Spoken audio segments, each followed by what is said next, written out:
Here's an interesting bit of trivia. When this movie first came out in 1980, Gene Siskel of the Chicago Tribune and Siskel and Ebert hated this thing so much that he spoiled the end of the movie just so people wouldn't see it. And if that wasn't bad enough, he also put in Betsy Palmer's home address just for the sole purpose of people sending hate mail to her for being in Friday the 13th. That is fucking harsh. That is incredibly cruel. But the movie can't be that bad, can it?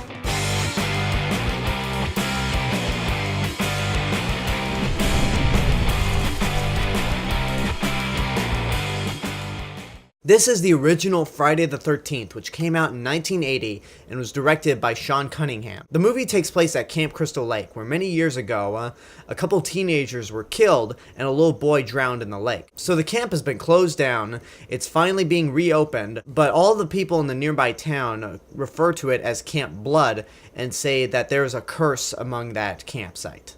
And lo and behold, killings start happening once again. Now, when Halloween came out in 1978, that was pretty much the standard for slasher movies. It was the movie that pretty much launched the entire subgenre into popularity.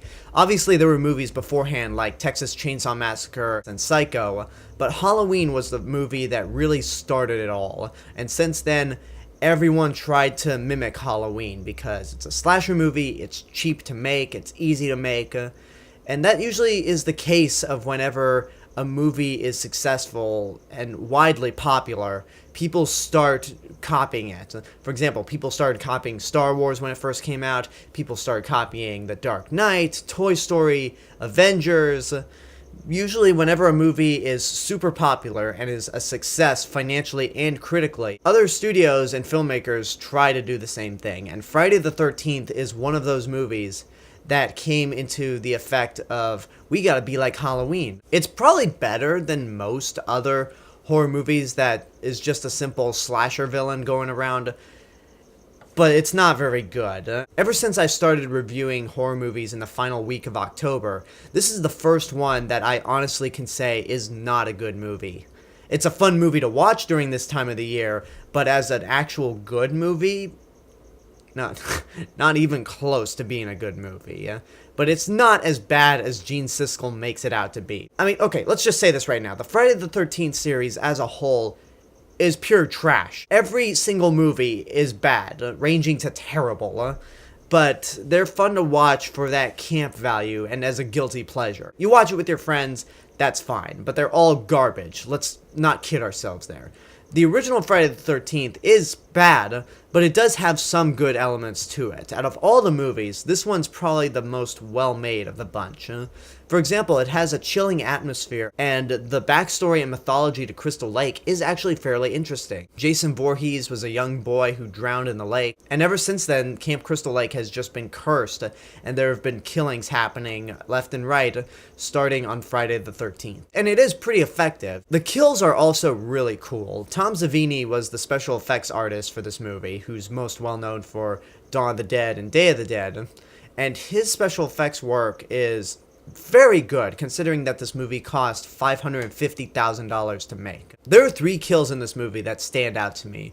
One is funny, the other is cool, and the other is horrifying. The funny one I'll get to later, but the cool kill is with Kevin Bacon, which this was one of his first, if not his first movie. Kevin Bacon is pretty much lying in bed after having sex with a girl, and suddenly this arrow comes through his neck, and it's a pretty cool effect, even if when you watch it on the Blu-ray, you can clearly tell that the neck is prosthetic. And then the horrifying kill for me is when one of the counselors is in the middle of the woods and the killer slits her throat. And you could really tell that she is in pain.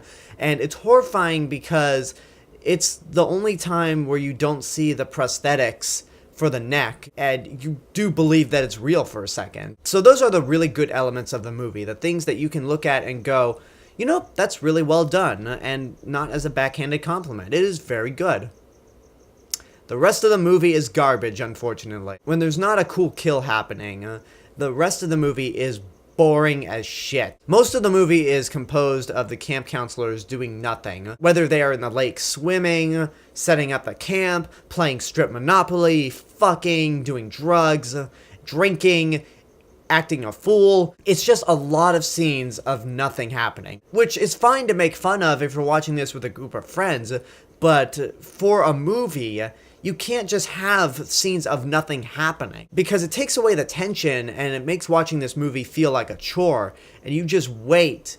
You pray that something happens, and whenever somebody gets killed, you're like, whoa, okay, something happened. And then it's back to the boring shit. But probably the most horrifying and angering scene of nothing happening involves a snake. Now, this is a scene that I read was not in the original script when the movie was being shot. There is a scene in this movie where one of the counselors finds a snake. Everyone panics, acts like teenagers who are scared out of their mind, trying not to be on the same floor as the snake.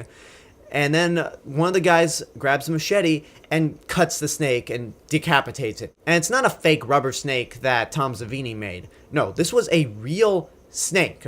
A real snake that they grabbed a real machete, decapitated it on camera, and you see it squirm for 2 seconds afterwards. I saw this movie for the first time last year, from beginning to end. I saw bits of it beforehand, but I was watching this with a group of friends, and when that scene happened, we were all like, holy fuck! They killed a snake! They actually killed a snake on camera! You could never get away with something like that today. If somebody, let's say for example, tried to kill a rat on camera, a real rat, by getting an axe and chopping it in half, you can't pull that shit. PETA would have a field day with that if a movie ever did that. I mean, that's why we have CG, so you can actually decapitate a CG rat, and hey, no animals were harmed. Now let's talk about the killer of the movie. Thanks to the internet and movies like Scream, review tomorrow, I think it's common knowledge that Jason is not the killer of the movie, but rather it's Mrs. Voorhees, played by Betsy Palmer. She is probably the best actor in this movie, because the rest of the actors are pretty bad, except Kevin Bacon. But Betsy Palmer comes in the last 15 minutes, and she's pretty good in this movie. She's able to balance the idea that she's a very kind and caring person with a psychotic and angry woman who lost her child many years ago. Sometimes she's very nice and innocent, other times she's scary and effective. However, she does appear in the last 15 minutes, and the way they play it out, it's supposed to be like a twist that you didn't know that this woman was going to be the serial killer of the movie, which doesn't work. It tries to be like the big twist at the end of Alfred Hitchcock's Psycho, which I know it's completely unfair to judge trash like Friday the 13th with a masterpiece like Psycho, but you kind of can't help it. Friday the 13th really does steal a lot from Psycho, right down to the music sounding similar. And that's another thing about this movie, the music. I feel like the only thing that people really remember about the score in this movie is the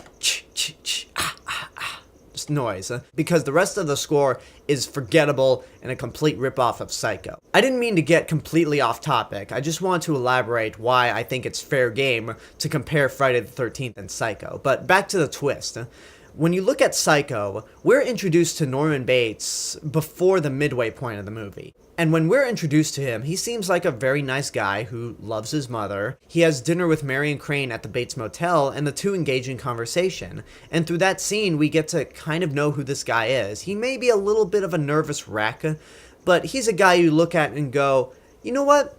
He seems like a cool guy. You kind of have sympathy. And then we go down into the fruit cellar, where we find out that Mrs. Bates has been dead long ago, and that Norman Bates and his mother are pretty much the same person. So at that point in the movie, when you find out that Norman Bates is in fact the killer, you just go, I did not see that coming at all, because the movie did a good job of setting up Norman Bates as a likable guy.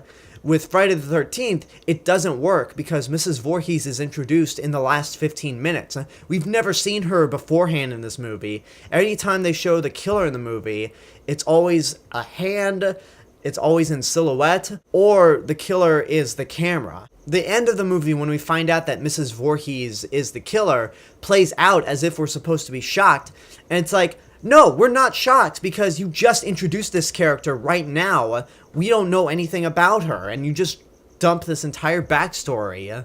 So it just doesn't work as a twist. However, it does lead to the funniest kill in the movie, when the last survivor decapitates Mrs. Voorhees with a machete, and while her head's off, she manages to gesture her hands as if she's saying, "Curses!" and then she drops dead. So, at least there's that for your amusement. And if you want to know what I think of the very end, with zombie Jason coming out of the water, it's a cheap jump scare that is made even worse by the fact that it's only a dream.